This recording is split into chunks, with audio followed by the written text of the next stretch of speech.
April 2, 2026 இன்றைய நாளுக்கான இறை வார்த்தை.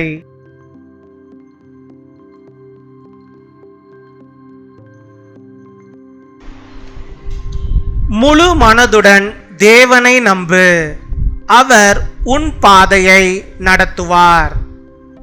Trust God completely. He will guide your path.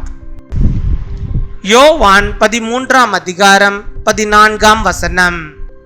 John chapter 13 verse 14.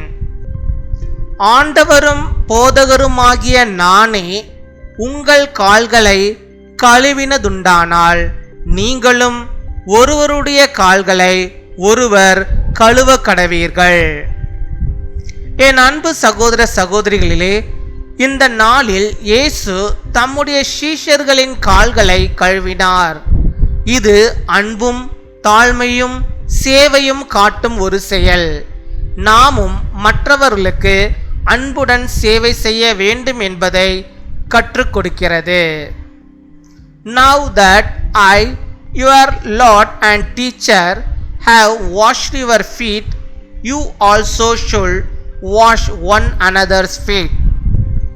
On Maundy Thursday, Jesus washed his disciples' feet. This act shows love, humility, and service. He calls us to serve others with the same heart.